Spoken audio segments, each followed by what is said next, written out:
দিনটা ছিল 29শে ডিসেম্বর, প্রচন্ড ঠান্ডা পড়েছিল সেই দিনকে। আর আমাদের ছিল একটা ইনভিটেশন, সেদিনকে ছিল একটা পুচকুর অন্নপ্রাশন, কিন্তু খাওয়া দাওয়াটা রাতে আয়োজন করা হয়েছিল। যেহেতু পুচকুটা ঘুমিয়ে পড়েছিল তাই আমি আর ওর ক্লিপিংস নিতে পারিনি, তো তোমাদের সাথে শেয়ার করে নিচ্ছি স্টার্টারে আর মেন কোর্সে কি খেলাম। বাইরে খুব ঠান্ডা ছিল, আর ঠান্ডা লাগার কারণে আমি আগেই গিয়ে কফিটা খেয়ে নিলাম, যদিও কফিটা খুব একটা ভালো লাগে না আমার। স্টার্টারের মধ্যে ছিল chicken pakora, paneer pakora, baby corn, fish ball. সব থেকে বেশি আমার ভালো লেগেছিল চিকেন পকোড়া আর বেবি কর্ন, তো আবার সেকেন্ড টাইম নিয়ে নিয়েছিলাম। স্টার্টারেই এতগুলো আইটেম ছিল যে আমি ভাবছিলাম মেন কোর্স কি করে খাবো, আর সবকটা স্টার্টার দুর্দান্ত খেতে হয়েছিল।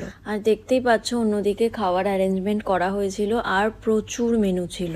মকটেল যেহেতু আমি খাই না, ডিরেক্ট চলে গেছিলাম ডিনার করতে। প্রথমেই ছিল অনেক রকমের সালাড, ফ্রুটস আর পাস্তা, যদিও আমি তার মধ্যে থেকে সালাড নিই, তবে এক রকমের ফ্রুট সালাড নিয়েছিলাম যেটার টেস্ট অসাধারণ ছিল। তারপরে দেখতেই পাচ্ছ কচুরি আর আলুর দম ছিল, সাথে নিয়েছিলাম একটা ফিশ ফ্রাই, তবে কচুরি আর আলুর দমটা আমার বেশি ভালো লেগেছিল ফিশ ফ্রাই থেকে। আর তারপরে নিয়েছিলাম প্লেন রাইস সাথে গলদা চিংড়ি, গলদা চিংড়িটার টেস্টও ভালো ছিল। তারপরে তো শো স্টপার চিকেন বিরিয়ানি আর মাটন কষা ছিল, যদিও আমি রাইস নিইনি, একটা আলু, চিকেন আর মাটন নিয়েছিলাম। আর মাটন নিলে তো এক পিস আমাকে মেটে নিতেই হবে। আর লাস্টে তো নিয়েছিলাম চাটনি, পাঁপড়, 2 রকমের মিষ্টি।